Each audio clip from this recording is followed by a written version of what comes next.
Perfecto, muchísimas gracias, hermano Lucio, una vez más. Muchas gracias a todos ustedes que están conectados hoy con nosotros. En este momento estoy compartiendo la pantalla. Me imagino que ustedes la pueden ver ahí, así como me pueden ver a mí. Hoy vamos a hablar acerca del del espíritu de profecía. Y vamos a hablar acerca de cómo realmente tomar en un contexto el espíritu de profecía, Elena de White, con el fin de que podamos entender mejor. Nosotros sabemos que estamos viviendo en los últimos días, ¿verdad? Eso no es un secreto para absolutamente nadie, ni siquiera para las personas del mundo. Tengo un video en mi canal que de hecho bastantes personas no adventistas y no cristianas vieron, porque en este video hablo de cómo los millonarios se están preparando para calamidades que van a venir. Ese video lo grabé hace 1 año y medio atrás. Y estaba hablando de cómo muchos millonarios están comprando búnkers y casas con bastante capacidad para almacenar, porque ellos sienten de que un desastre, ya sea social, económico, político o natural, va a azotar la tierra muy pronto. Eso fue 1 año y medio atrás. Hoy ya vemos un desastre que ha azotado la salud y que ha azotado también la economía, entre otras cosas, lo que es la pandemia en la que estamos viviendo. Pero hoy todo el mundo sabe que algo está por suceder, ¿verdad? Nosotros como cristianos también sabemos, y hoy más que nunca tenemos que prepararnos para las cosas que están por venir. Y Dios en su misericordia nos permitió tener el don de profecía, el don que está descrito en el libro de Corintios, el don que está escrito en el libro de Apocalipsis, el don que está escrito durante toda la Biblia, el espíritu de profecía que, como bien se leyó, Dios no hace nada en secreto, ¿verdad? Sin decirlo a los siervos, los profetas. Y el espíritu de profecía tiene la intención de revelarnos, de enseñarnos, de dirigirnos a la luz mayor, el cual es Jesucristo, con el fin de que podamos estar listos, con el fin de que podamos ser perfectos en toda buena obra, con el fin de que podamos ser justos también en nuestras acciones y con el fin de que podamos ayudar a otros a prepararse. Y con esto, habiendo dicho esto, quiero ir a nuestro versículo que vamos a leer en la Biblia, que se encuentra en Segunda de Pedro, capítulo 1. Segunda de Pedro, capítulo 1, nosotros vamos a encontrar cuál es el propósito de la profecía.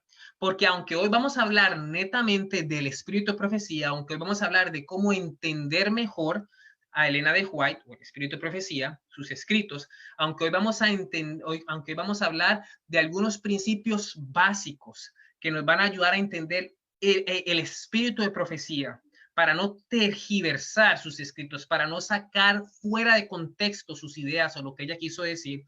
Aunque vamos a hablar de todas estas cosas, y netamente sería básicamente una meditación o un tema adventista, no tenemos que olvidar que Cristo es el centro de toda palabra que se dice. Y por eso es que en Primera de Pedro, capítulo 1, y apunten este versículo porque es bien importante. En Primera de Pedro, capítulo 1, versículo 19, nosotros vamos a encontrar cuál es el propósito de toda la profecía. Y recuerden, estamos hablando del espíritu de profecía. En Primera de Pedro, capítulo 1, versículo 10, en Segunda de Pedro, capítulo 1, versículo 19, vamos a encontrar cuál es el propósito de la profecía. Noten muy bien lo que dice la Biblia. Dice, tenemos también la palabra ¿qué? La palabra profética más segura. ¿Cuál es esa palabra profética? La palabra del Señor. Porque tenemos también la palabra profética más segura, a la cual hacéis bien en estar atentos como una antorcha que alumbra el lugar oscuro, hasta que el día se esclarezca y el lucero de la mañana salga en vuestros corazones. Mi pregunta es, ¿quién es el lucero de la mañana? Ustedes deben de saber, ¿verdad? Pero dejemos que la Biblia misma nos conteste. La Biblia está diciendo que tenemos la palabra profética más segura, la cual tenemos que estar bien atentos y escucharla hasta que el día esclarezca y nazca el lucero de la mañana en nuestros corazones. Eso es lo que hace la profecía. La profecía hace que el lucero de la mañana entre en sus corazones. La pregunta es, ¿quién es el lucero de la mañana? Eso nos lo responde el apóstol San Juan en Apocalipsis capítulo 22 y versículo 16. Si usted va a Apocalipsis capítulo 2, versículo 16, vamos a encontrar esta misma palabra en griego que nos describe quién es el lucero de la mañana, según Segunda de Pedro. Apocalipsis 22, 16 nos dice, yo Jesús he enviado a mi ángel para daros testimonio de estas cosas en la iglesia. Miren lo que dice Jesús. Yo, Jesús, soy la raíz y el linaje de David, la estrella resplandeciente de la mañana. Esa palabra estrella es la misma palabra en griego que aparece aquí, lucero. Entonces, el lucero de la mañana, el cual nace en nuestros corazones cuando escuchamos la profecía, cuando escuchamos la palabra profética más segura, ese lucero de la mañana, según Juan, es Jesús. Así que toda profecía, ya sea en Génesis o en Apocalipsis, ya sea en Joyas de los Testimonios o en el Conflicto de los Siglos, toda profecía va a hacer que Jesucristo nazca en nuestro corazón. Así que si usted está leyendo la palabra profética más segura, ya sea los Salmos o ya sea el libro de San Juan, ya sea consejos para régimen alimenticio o ya sea ministerio de curación. Si usted está leyendo esta palabra profética más segura y Jesucristo no ha nacido en su corazón, usted no la está leyendo bien. Usted la está sacando fuera de contexto.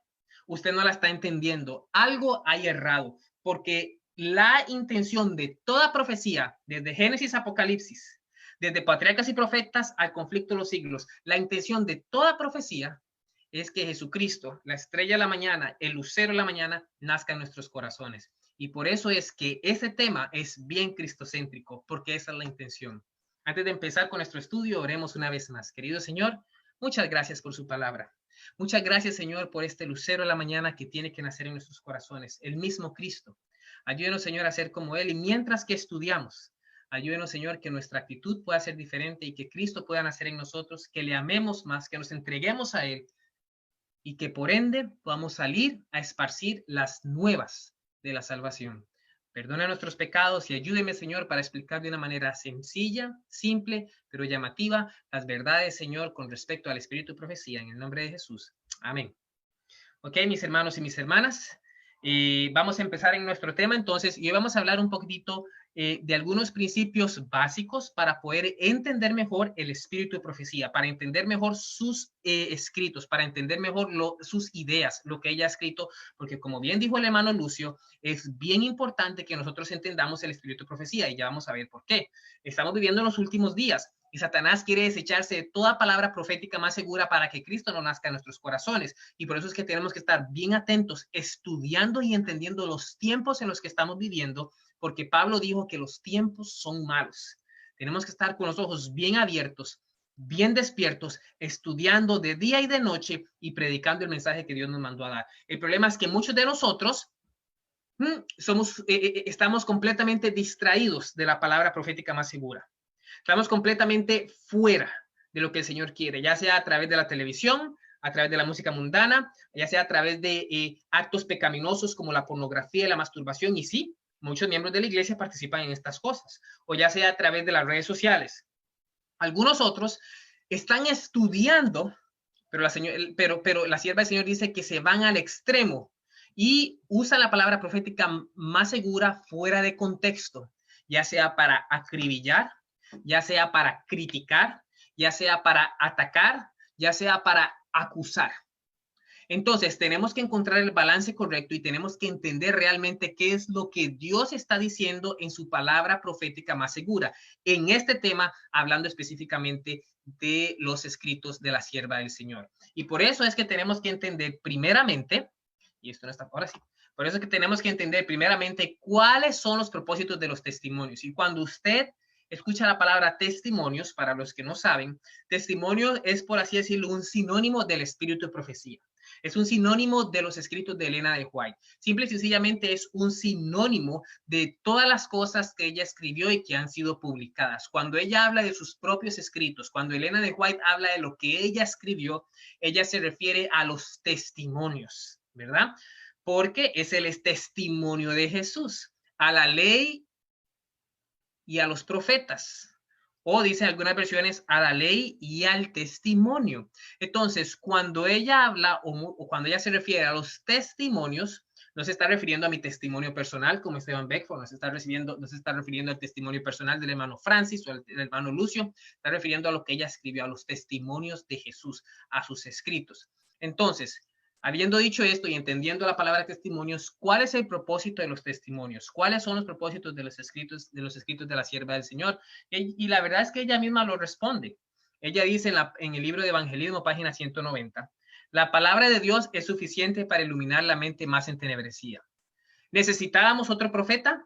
Posiblemente no, porque la palabra de Dios es suficiente para iluminar la mente más entenebrecida. Pero noten muy bien, y puede ser entendida por los que tienen el deseo de comprenderla. Pero, y aquí es donde viene el punto, pero a pesar de todo esto, algunos que profesan hacer la palabra de Dios su tema de estudio viven en directa oposición a sus más sencillas enseñanzas. Por ello, a fin de dejar a los hombres y mujeres sin excusa, Dios da testimonios claros, testimonios, ya vimos esa palabrita, Dios da testimonios claros y agudos, llevándolos de vuelta a la palabra que han dejado de seguir. La palabra de Dios abunda en principios generales para la formación de rectos hábitos de vida, y los testimonios generales y personales han sido calculados para llamar la atención más especialmente a estos principios. Y quiero que noten muy bien, todos nosotros, si realmente quisiéramos, pudiéramos entender la palabra de Dios. Pero como muchas veces vivimos en abierta oposición de ella, para que no tengamos excusa, Dios envió a otro profeta.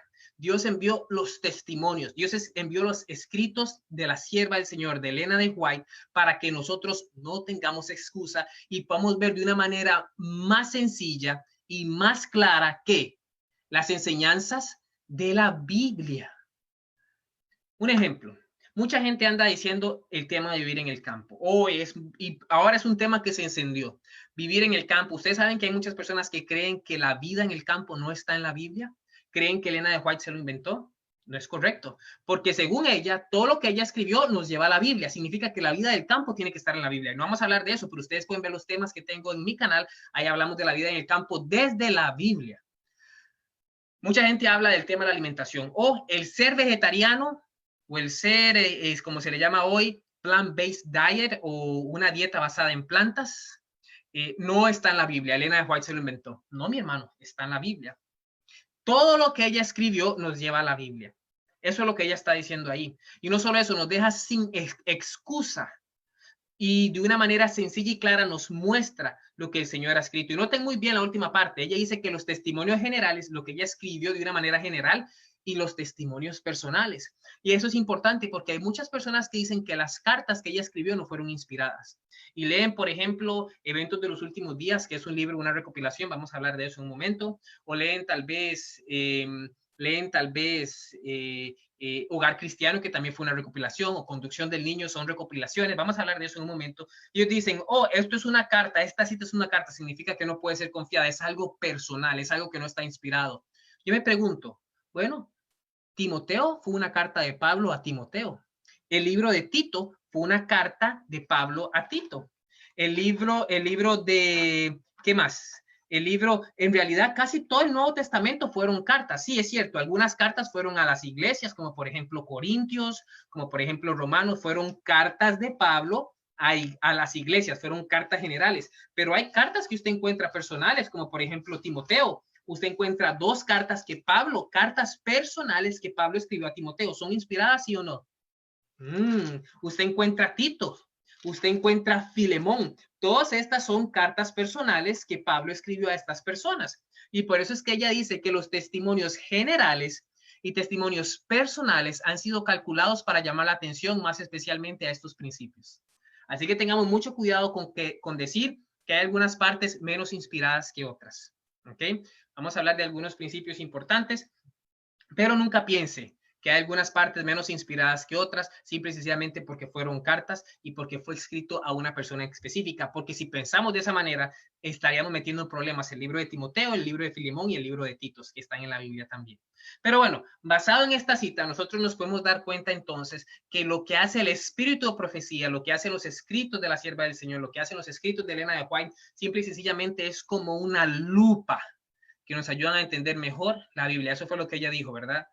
Los escritos de Elena de White son como una lupa que nos ayudan a entender mejor la Biblia. Y es bien interesante, en estos momentos, me acuerdo cuando entré a la iglesia adventista. Ustedes saben, muchos miembros de la iglesia adventista les cuesta creer, leer, estudiar o inclusive aceptar el espíritu de profecía. Estuve en un país como misionero, y no voy a mencionar el nombre, donde ni siquiera se lee el voto, cuando usted hace el voto bautismal, ni siquiera se lee la parte del espíritu de profecía, siendo una de nuestras creencias fundamentales, ¿verdad? Ellos, conocí personas en este país que son adventistas del séptimo día y creen que Elena de White no fue profeta, fue una falsa profeta, y son adventistas del séptimo día. Estuve en ese país y yo los conocí personalmente, mis hermanos. Yo mismo, cuando entré a la iglesia adventista en mi país natal, nunca se me enseñó el espíritu de profecía. No sé por qué. No sé por qué nunca, en todos los estudios bíblicos en los que participé, nunca se me enseñó el espíritu de profecía. Y, y cuando yo entré, me bauticé, tenía como 2 meses, llegaron unos jovencitos hablando de un libro que nunca había escuchado.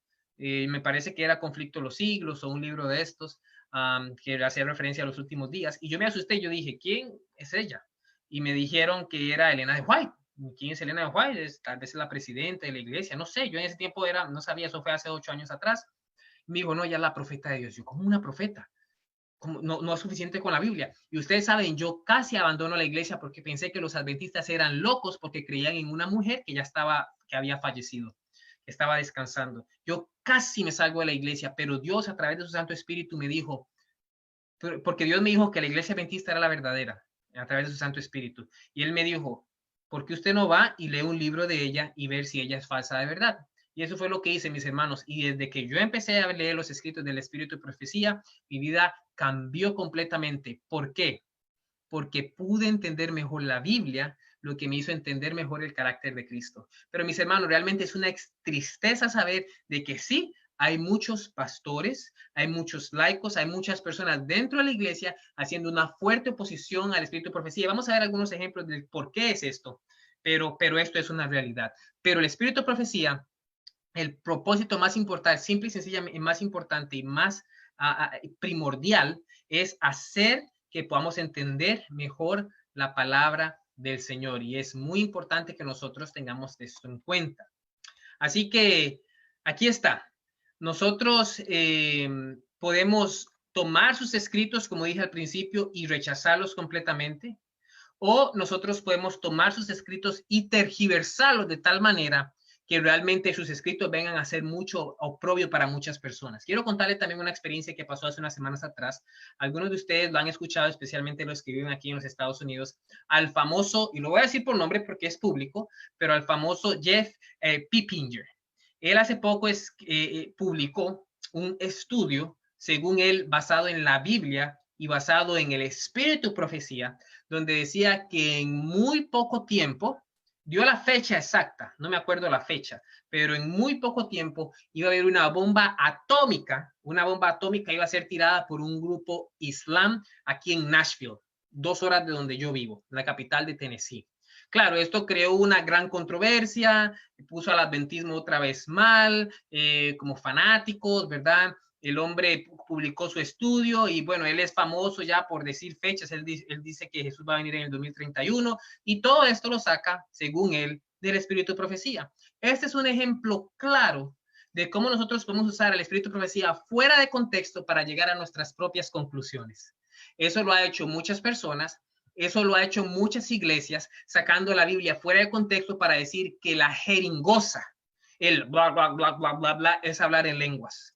Eso lo han dicho muchas iglesias para decir que el Papa es el vicario de Dios en la tierra. Han tomado la escritura y la han tergiversado, la han sacado fuera de contexto para soportar sus propias ideas. Y muchos dentro de la iglesia toman al espíritu de profecía, ya sea por ignorancia o ya sea para apoyar sus ideas, para sacarlas fuera de contexto y llegar a ideas erróneas, presentar estos mensajes y entonces traer oprobio en lo que ella escribió. Y muchas personas también de una manera errada rechazan todo lo que ella escribió basado en un testimonio falso de hermanos que citaron mal o que sacaron fuera del contexto al espíritu de profecía, consciente o inconscientemente. Pero nosotros tenemos que saber que nosotros no debemos de actuar así. Nosotros tenemos que ser muy cuidadosos. Segunda de Timoteo, capítulo 4, versículo 3, Pablo le dijo a Timoteo que en los últimos días iban a llegar personas que iban a tener comezón de oír y que se amontonarían maestros conforme a sus propias concupiscencias y estableciendo fábulas, ¿verdad? Y desechando la sana doctrina. Entonces nosotros tenemos que entender que hay personas que lo único que quieren escuchar son fábulas. Lo único que quieren escuchar es fanatismo. Lo único que quieren escuchar son cosas nuevas porque tienen comezón de oír y desechan toda la sana doctrina. Ellas tienen comezón de oír y lo único que quieren escuchar son fábulas. Y cualquier mal tergiversación que saquen del espíritu de profecía y de la Biblia es lo que van a aceptar y lo que van a predicar. Y esto trae mucho propio a aquellos que los escuchan. Y por eso es que tenemos que tener mucho cuidado, porque recuerde que el propósito principal de Satanás en los últimos días es neutralizar el espíritu de profecía y neutralizar la palabra de Dios. Y yo creo que ya lo primero lo está logrando. Y muy bien, en muchos de los hermanos, ya sea rechazándolos o en manos fanáticos que la sacan fuera de contexto. Miren lo que dice ella aquí en Mensajes Selectos, página 50, párrafo 1. Por las varias cartas que me han llegado, veo que cuando hombres como B, y no se publicó el nombre por seguridad, pero sigue diciendo, cuando hombres como B, pretendiendo ser enviados por Dios, van a aquellos de nuestros hermanos que están más o menos aislados de los nuestros, esas almas están listas para aferrarse a cualquier cosa que dé a entender que es de origen celestial. Me llegan cartas que me suplican que conteste. Sé que muchos hombres toman los testimonios que el Señor ha dado y los aplican como suponen que debieran ser aplicados, extrayendo una cláusula aquí y otra allí, sacándolos de su contexto adecuado y aplicándolos de acuerdo a sus ideas. Así quedan perplejas las pobres almas cuando podrían leer a fin de que en todo lo que ha sido dado publicaran, ver la verdadera aplicación y no se confundieran. Mucho que se da a entender como un mensaje de la hermana White tiene el propósito de representar mal a la hermana White o a los testimonios, ¿no? Haciendo que testifique a favor de cosas que no están de acuerdo con su mente o juicio. Esto hace que su obra sea muy penosa. Los informes vuelan de uno a otro acerca de lo que la hermana White ha dicho. Cada vez que se repite el informe, se agranda. Es como en mi país dice, es como un teléfono chocho, ¿verdad? Ay, que la hermana White dijo que la ley dominical viene en 2 años. Entonces yo lo escucho y yo digo, ay, que la hermana White dijo que la ley dominical y el cierre de la gracia vienen en 2 años. Y ya lo escuchó el pastor que predica en YouTube. La hermana White dijo que la ley dominical viene, que la gracia viene y que todos los adventistas, todos los pastores están perdidos. Y eso se va convirtiendo en un teléfono chocho, porque sacan las citas fuera de contexto. Mis hermanos, a mí me han llegado hasta citas falsas que las personas han creado. Y ustedes saben qué es lo peor. Lo peor no es que una persona malintencionada creó una cita falsa, Elena White. Lo peor es que muchos la comparten sin ni siquiera saber que es cierto. Nunca la han leído, mis hermanos, y la comparten. ¿Cómo es posible? ¿Cómo es posible? Entonces, esto es lo que ella está diciendo. La sacan fuera de contexto, es un mal informe y por ser un fake news o por ser una tergiversación, se esparce como fuego. Ella sigue diciendo, no se pide, ella sigue diciendo, si la hermana White tiene algo que decir, dígalo ella. No se pide a nadie que sea portavoz de la hermana White. Por favor, dejad que la hermana White dé su propio mensaje.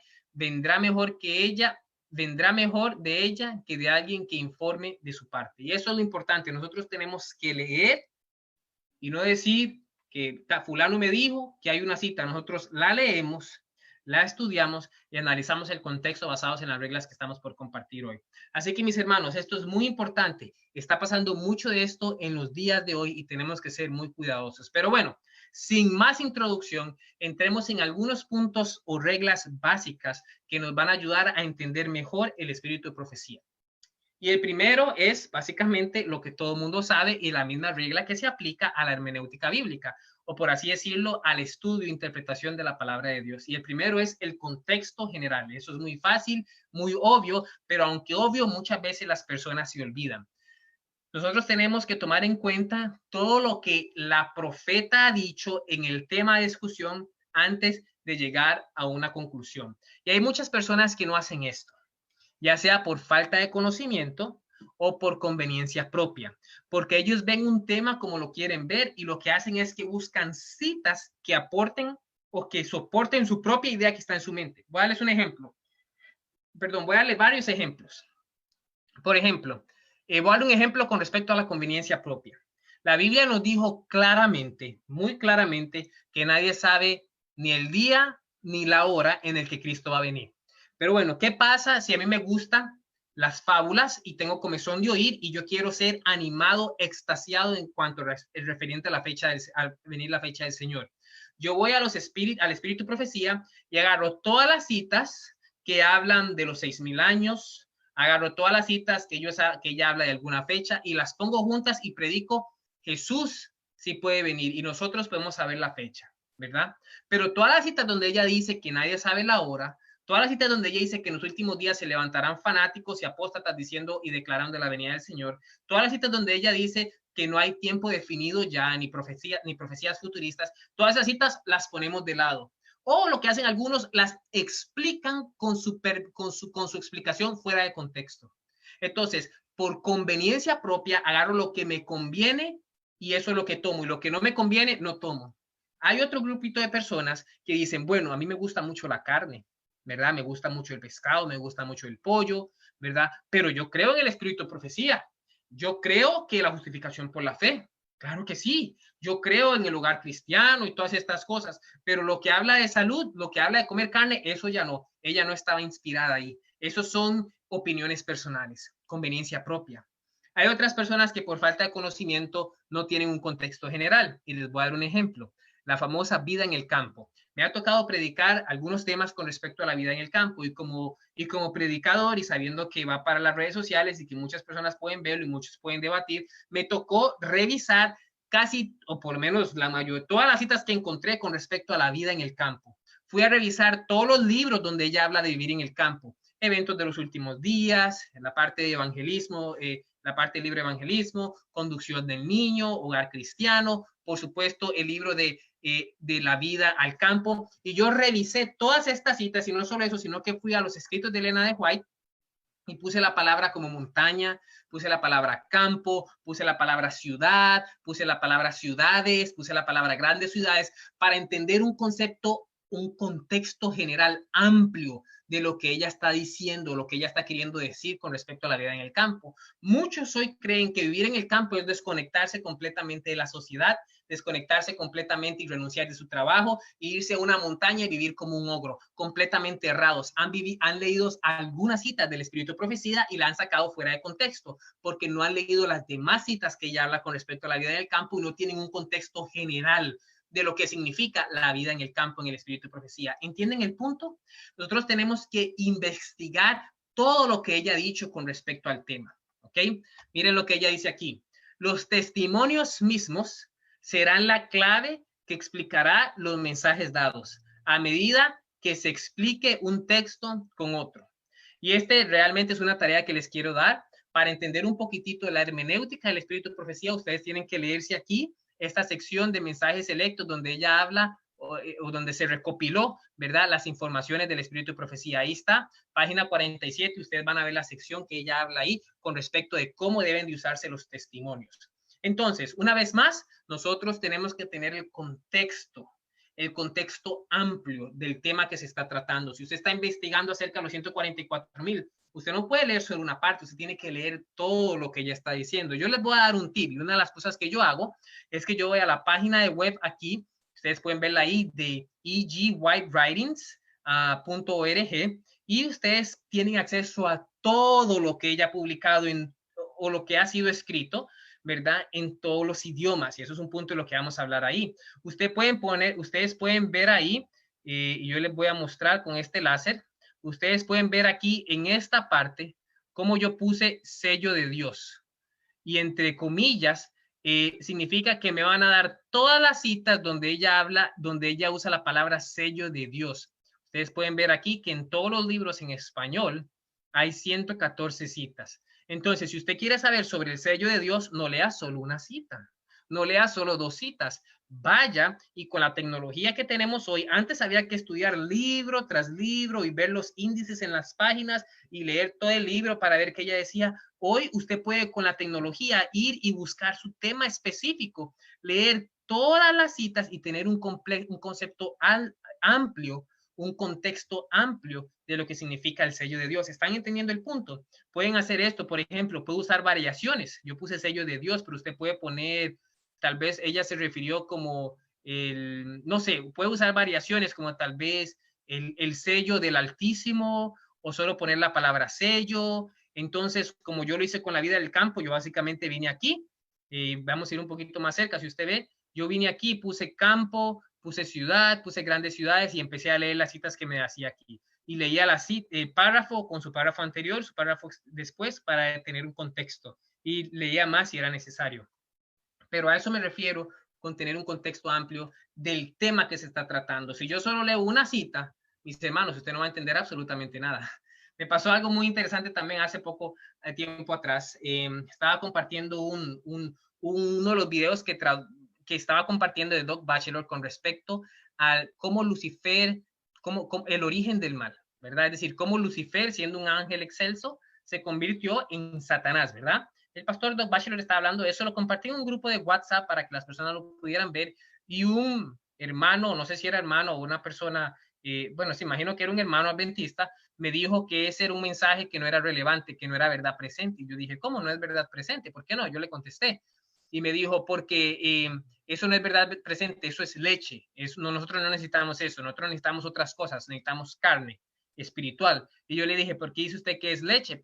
Si está en la Biblia es porque es verdad presente. Toda escritura es inspirada por Dios, toda escritura es útil para redarguir, para instruir en justicia. ¿Por qué no es verdad presente? Y él me mandó una cita de Elena de White, de Primeros Escritos, donde la cita dice que no tenemos que predicar verdad presente, y la verdad presente es la verdad del santuario. No podemos esparcirnos o perder tiempo en otras verdades que no son relevantes. Y él me mandó esa cita y yo me quedé, mira, esto significa que hay muchas cosas que no deberíamos predicar. Entonces me fui a ver la cita como buen estudioso. Otros se lo hubieran comido, como dice en mi país, se lo hubieran tragado, se la creen y listo. Yo fui e investigué la fuente.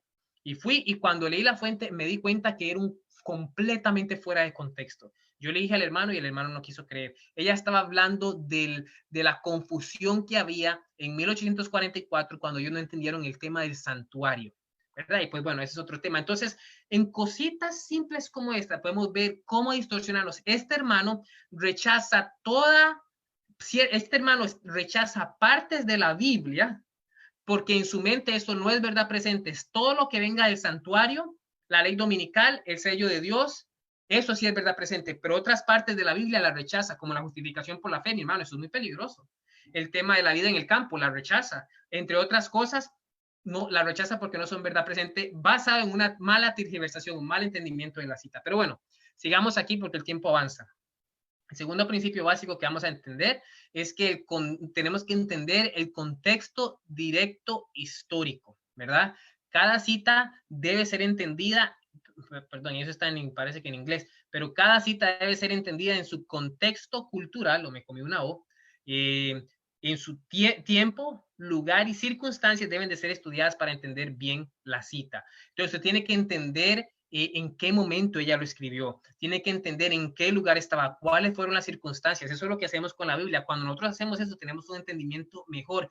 Y hay muchos libros que explican estas cosas. Por eso es tan importante entender también historia de la iglesia. Muchas personas citan la famosa, especialmente los disidentes, citan la famosa cita que está en Eventos de los Últimos Días, donde Elena de White dice que la conferencia general ya no es la voz de Dios, ¿verdad? Y basada en esta cita, ellos dicen, miren, la iglesia ha caído. Dios no guía a los líderes. La misma espíritu de profecía, la misma Elena de White lo dijo. Pues miren, ¿no se acuerdan que esa cita fue escrita mucho tiempo antes de que ella muriera? Fue por ahí de los 1890 y algo, no me acuerdo. Pero no se acuerdan que en 1905, en 1906, en 1907, ella no solo apoyó, sino que participó en las siguientes conferencias generales. ¿No se acuerdan que ella escribió y participó en la reorganización de la iglesia? Entonces, el no entender el tiempo ni las circunstancias puede traer muy malos o chascos o tergiversaciones de lo que ella ha escrito. El punto número 3 es que nosotros tenemos que entender siempre el principio de la cita. Se debe entender el principio de la cita y no la directa aplicación en muchos casos. El famoso y más grande ejemplo es el caso de la bicicleta. Ella escribió que los adventistas no deberíamos comprar la bicicleta. Ahora usted lee esto y dice, oh, para aquí, ¿cómo no? Bueno, porque en ese tiempo la bicicleta era muy, pero muy cara, apenas la venían distribuyendo. Hoy la bicicleta más bien es una de las mejores opciones porque hace un ejercicio y se ahorra gasolina, dependiendo de donde usted esté, y mucho más. En algunos países se la van a robar, con toda seguridad. Pero bueno, yo tenía una bicicleta en Costa Rica, me la robaron. Pero bueno, sin importar, el principio es que nosotros tenemos que ser cuidadosos con nuestro dinero, ¿verdad? Tenemos que ser cuidadosos en lo que gastamos. En ese tiempo la bicicleta no era útil, era muy cara, era un lujo. Hoy la bicicleta no es tan cara, hay de todos precios, no es un lujo, al contrario, es útil. Entonces el principio, la aplicación es no comprar la bicicleta, pero en ese tiempo se aplica o no se aplica. El principio se aplica en ambos. El principio nunca no es afectado por el tiempo. El principio es ser mayordomos de nuestro dinero. Eso se aplica ya y se aplica hoy aquí, ¿verdad? Hay muchos ejemplos de estos. No los voy a dar por falta de tiempos, pero tal vez voy a hablar de uno que es relevante hoy. Ella escribió acerca de contraer matrimonios, personas blancas con personas negras, ¿verdad? Y eso es relevante hoy que estamos con este tema del racismo en todo el mundo. Ella escribió que teníamos que tener cuidados y inclusive aconsejó el no hacerlo. Y mucha gente dice, oh, Elena de White era racista. Todo lo contrario, ella fue una de las, la iglesia adventista, los líderes, y Elena de White fue una de las personas anti-esclavitud, anti-abolitionist, no me acuerdo cómo dicen en español, pero iban en contra de la esclavitud de ese tiempo. Ella no era racista, pero ella escribió esto basado que en ese tiempo, si usted se casaba con una persona, si usted era una persona blanca y se casaba con una persona morena, iba a haber un gran problema en la sociedad y usted inclusive iba a perder muchos derechos, iba a perder mucha influencia. Y por eso fue que ella aconsejó eso. Ya hoy no se aplica porque en cierto sentido, ¿verdad? Y en la mayoría de los países sabemos lo que está pasando, pero en cierto sentido o por letra, todos nosotros tenemos los mismos derechos, tanto los de piel oscura como los de piel más blanca. Pero bueno, recuerden, eso es solo un ejemplo. El principio era la influencia, el principio era el momento que había ya lo que perdía con la sociedad. La aplicación simple y sencillamente era no contraer matrimonio con una persona de color, ya que iba a perder ya que iba a perder sus derechos y muchas otras cosas más. Pero tenemos que entender el principio de la cita y tomar el principio y ver si la aplicación todavía es importante. El punto número 4 es que nosotros debemos de conocer al receptor. ¿A quién es el que ella le está escribiendo? ¿Le está escribiendo a toda la iglesia? ¿Le está escribiendo a la conferencia general? ¿Le está escribiendo a algún líder? ¿Le está escribiendo a algún hermano? ¿Es una carta personal? Esto nos va a ayudar también a entender lo que ella quiere decir y de esta manera aplicarlo a nuestra vida personal. Y vamos a avanzar un poquitito más rápido aquí porque avanza el tiempo. El punto número 5 es que debemos de entender la madurez de un profeta. Nosotros sabemos que en la Biblia el profeta Natán recomendó a David, ¿verdad?, construir el templo y después Dios le dijo que no era así, después tuvo que ir a decir que no podía construir el templo. Nosotros tenemos que entender que la sierva del Señor también pasó por un proceso de crecimiento y eso no significa que antes era más inspirada que después o viceversa. Simple y sencillamente significa que ella conocía mejor la vida mucho tiempo después. Por ejemplo, usted no va a encontrar consejos de ella con respecto a la familia o cómo criar hijos antes de que ella estuviera casada, porque no podía escribir de eso. Pero una vez de que ella se casó, Dios le dio la habilidad. Una vez de que ella tuvo hijos, Dios le dio la habilidad, el entendimiento para entender las Sagradas Escrituras, los principios bíblicos y bajo inspiración escribir libros que después se convirtieron en recopilaciones como Conducción del Niño y Hogar Cristiano. Muchas de estas citas usted las va a encontrar después, mucho después de 1880, 1890, 1900, porque era en ese tiempo donde ella ya había madurado como mujer, madurado como esposa, madurado como madre. Y por eso es que tenemos que entender la madurez por la que pasa el profeta en este concepto. Y hablando de las compilaciones, nosotros tenemos recopilación, nosotros tenemos que entender que ella escribió libros que fueron escritos por ella misma, como Patriarcas y Profetas, aunque hubo algunas ediciones y algunos cambios, entre otros libros, Ministerio de Curación también se agregó algunas cosas, pero ella escribió libros que fueron publicados cuando ella estuvo viva y después se publicaron libros que se llaman recopilaciones, que fue simple y sencillamente una recolección de citas que hablaban del mismo tema, citas que fueron publicadas en los periódicos, citas que estaban en otros libros, citas que fueron publicadas en manuscritos, citas que estaban en cartas, y como daban consejos inspirados buenos, las pusieron en un libro que abarcaba el mismo tema, y eso es lo que llamamos recopilaciones. Libros como estos son Conducción del Niño, Evangelismo, Eventos de los Últimos Días, el libro Maranata, que es un devocional, Hogar Cristiano. Todos estos libros, Mensajes para los Jóvenes, son recopilaciones que se buscaron citas de común acuerdo del mismo tema del que ella hablaba y se pusieron juntas. Y hay otros libros que fueron publicados, que fueron escritos por ella básicamente, y fueron publicados cuando ella estaba viva. Libros como Patriarcas y Profetas, Ministerio de Curación, Palabras de Vida del Gran Maestro, Deseado de toda la gente, Hechos de los Apóstoles, Conflicto de los Siglos. Todos estos libros fueron publicados y ustedes pueden ver la información de todo esto cuando compran el libro o cuando tienen el libro digital. En la parte primera usted va a ver cuándo el libro fue publicado y así se va a dar cuenta si ya estaba viva o no. Pero eso no significa que no sea inspirado. Todo igual sigue siendo inspirado porque al final ella lo escribió. Pero ese es el tema con respecto a las recopilaciones. Y para terminar, el punto número 6 es el crecimiento personal que nosotros tenemos que hacer. Si usted entiende un tema hoy, no significa que va a ser el mismo entendimiento que tenga en 10 años. La inspiración es infinita, tanto la Biblia como el Espíritu de Profecía, y esperamos descubrir nuevos perfiles de la verdad en los escritos. Significa que si usted entiende hoy alguna cosa, no significa que usted ya alcanzó el completo entendimiento. Nuestra mente tiene que estar abierta a comprender mejor siempre la palabra de Dios y el Espíritu de Profecía, porque la inspiración es infinita. Nosotros vamos a estar conociendo cosas nuevas constantemente todos los días. Si usted cree que conoce las 2300 tardes y mañanas, o si usted cree que conoce todo con respecto a conducción del niño, porque lo ha leído todo, y usted cree que no tiene nada que aprender, usted se cierra y es una trampa del enemigo. No, el Espíritu de Profecía es inspiración y es infinita, y eso significa que todo el tiempo lo estamos estudiando. Es como caer en la trampa que yo ya leí el libro y ya no tengo que leerlo nunca más. Al contrario, si usted le llegó el conflicto de los siglos, va a tocar leerlo otra vez porque hay muchas cosas que se olvidan. Y mientras que usted estudia, así como la Biblia, va a encontrar cosas nuevas todos los días, y estoy seguro que esto va a ser de bendición. Miren, mis hermanos y mis hermanas, para terminar, recuerden que la inspiración bíblica y los testimonios siempre van a ser, es la palabra profética más segura, y por eso es que Cristo van a ser en nuestro corazón. Todo lo que nosotros estudiamos tiene que revelar el carácter preciosísimo, el amor de Cristo en nuestro corazón. Y por eso es que nosotros tenemos que saber de alguien que es muy especial. Esa persona es Cristo.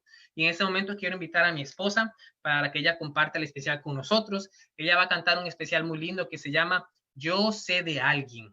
Yo sé de alguien, ¿verdad? Así es como se llama, hablando de Jesucristo. Y al final, recuérdense, ese es el propósito de toda la escritura, ese es el propósito de toda palabra profética más segura, conocer a alguien, a esa persona especial, el cual es Jesucristo.